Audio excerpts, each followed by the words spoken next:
Hey family, Danny here. How are you doing today?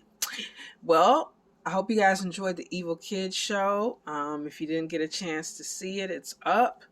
We will be doing another supersized show next month, and I'll be announcing very soon what that's going to be about. So if Evil Kids wasn't your thing, then trust me, we'll be getting to it because we're going to be doing slashers and Mother's Day horror and giallo, and it's just going to be a blast. So there's going to be something for everybody. So, but today I wanted to talk to you guys about James Tynion's The Deviant, issue 3. Now, if you're familiar with his work, then you know he's awesome. And the writing is always great. He always is working with a great illustrator, and he just really knows how to give us good horror, but with a nice, rich story too. So there's a human aspect, and there may be a supernatural aspect. A lot of times there is, but the story is what really gets you with him, I think. And this story is no different. If you've been keeping up, then you know that it centers around a comic book writer, Michael, and he was just basically doing superhero stuff, and he kind of got burned out by the industry. So he decided, well, I'm going to do something different. Wasn't sure what, but that difference wound him up on a path to interviewing a serial killer. And this serial killer is a guy, he's in there, he's been saying he's innocent for a very long time. And, so Michael's thing is kind of not really to prove his innocence, but to kind of get to know him and to try to understand things, because Michael is gay. And his first kind of contact or hearing of anybody like himself was this man's case, right? This man, Randall. So it becomes like almost like a Clarice Starling, Hannibal Lecter thing, where they develop this reciprocal relationship where Michael's learning as much about himself as he is about Randall, if not even more. They're just going back and forth. And he, because he's at this period, like I said, he's changing his venue of what he's doing, and he just feels kind of lost. And he's hoping that this will help him kind of get a handle on himself. Meanwhile, he has a boyfriend, Derek, and Derek is a very nice guy. He's loving and supportive and kind, but he sees that Michael's struggling. He wants to help him, and he's basically just trying to do his best to be a support system for him.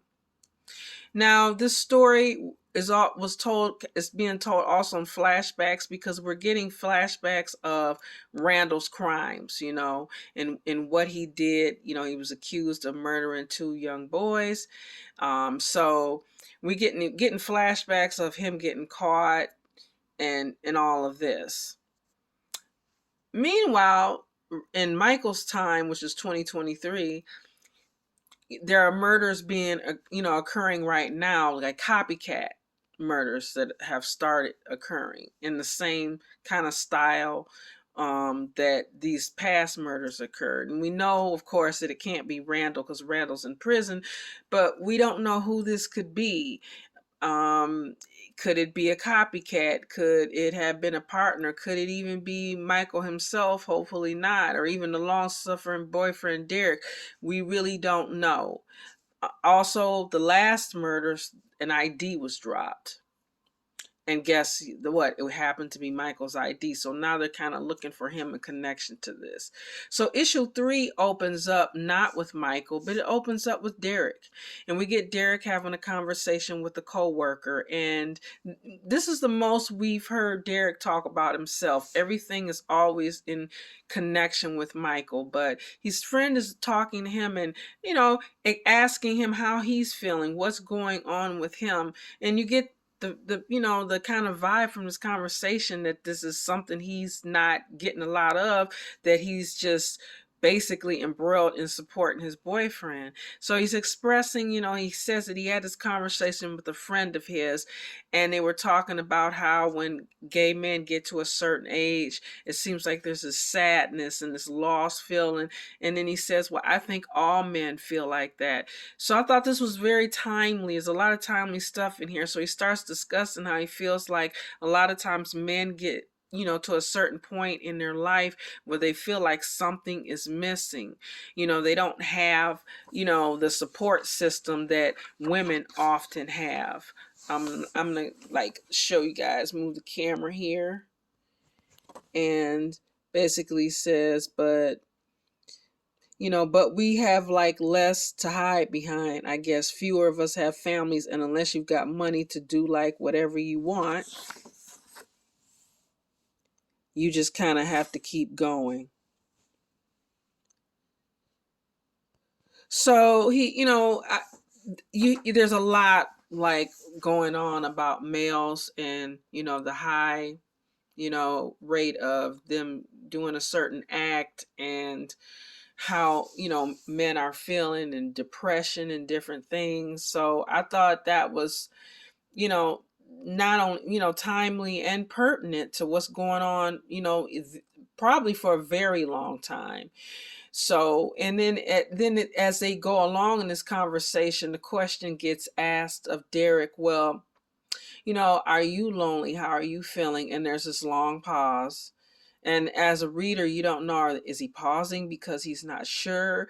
Is he pausing because he doesn't want to answer? Is he pausing because he hasn't thought of it? But he finally says, basically no, that right now, Michael needs someone, and I'm just lucky. I'm just glad, he doesn't say lucky, but I'm glad to be that someone, and that's okay for now. So, this was cool because we get to see, okay, how is this guy really feeling? Because his previous two issues is, he's just been, like I said, holding him up. But we also flip back to, we have a flashback in this issue as well. We have a flashback as to Randall talking to the other police officers. And I'll post some of this on my Instagram page for you guys that follow me on Insta. But he's talking to the other police officers about the case, and there's so much homophobia. So here again, we're seeing, as a reader, and you're looking at this and it's unfolding, you're like, okay, how much of this factored in the way they covered this case? Did they really do their due diligence? Because it's just rife with, with their whole attitude toward, everybody involved in the case. So you get that flashback of him in the hospital after attack because his face got scarred and stuff, and you get like the little peek into the investigation. But we also, like, here in the now, he gets a call in the here and now, and someone he is asked him, do you know about the new murders? And he's like, yeah. And then he says, oh, is this the FBI? Do you have a name? So he gets a name. And then after he gets this name, Paul, the detective, after he gets it, he gets his gun and he goes out. So you don't know what Paul is doing, here in this situation, what's going on. And we also see Derek coming home, and then the police officer is waiting for him. We get a flashback. There's a, like I said, this book, it jumps around, but as you're reading it, it makes sense of when Randall got caught. So we get a flashback of that, and we see, basically Paul, the detective, going, to his house because he's told that some funny guy got questioned, funny meaning an old term for gay, and they kind of let him go. So he goes to his house, and he's, he gets in, and you could tell he has disdain for this man before he even gets in the house, for Randall. And then he finds some magazines, and he has, he's disgusted by that. And then he goes into his bedroom, and he finds, the pictures of the young guys. And after that, it's, he's like, Randall's protesting his innocence and saying, I can explain. And then there's this big scuffle fight, that he told Michael about when he saw him in prison, when he said he almost basically beat him to death. So we're just getting a lot more meat into the story, and we're seeing, like I said, how there's this, to me, this shows, throws doubt on Randall's guilt, because, like I said, they're so prejudiced in this case. how to, it's like, were you guys even fair? Like, were there leads that you didn't follow up on? I mean, it really sheds doubt on how they handled the investigation as you're reading it. And it's like, you just, at this point, you're looking at this guy like, okay, well, maybe he's not guilty. Maybe he's just, he did something else that was wrong and awful, but did he commit murder? And then meanwhile, who is committing these murders now, and how did they get Michael's ID to be able to drop it at the scene? So that's kind of strange. Or is it Michael? So there's a lot going on, but I really like the themes of like mental health and self-identity, and just where was pretty much where we are in life, self-actualization, all this stuff being questioned, and how people are, at different stages in life, but you're still questioning, you still don't have a handle on things, and trauma, just there's so much of an undercurrent of emotion, and so many things that, as a reader, you can really emphasize with in this book. It's not just like your average, horror comic. It really, like I said, and the illustrations are great as well. I gotta give it to him. Whenever Tynion does it, he does a great job. Tynion, rather. Yeah, so we got quite a few. It goes back to the 70s. 70s, that's when the original murders occurred. So if you guys, that's the detective after he got attacked. So if you guys, if you get a chance, like I said, it's only on issue 3 right now, so you can still catch up. So if you get a chance, I definitely recommend it and give it a thumbs up. Let me know what you think, and let me know what kind of things it's making you think about, because as I'm reading this, it's making me think about it and reflect on a lot of things. So let me know if it's doing the same thing for you. Love you guys, and as always, stay different. Bye.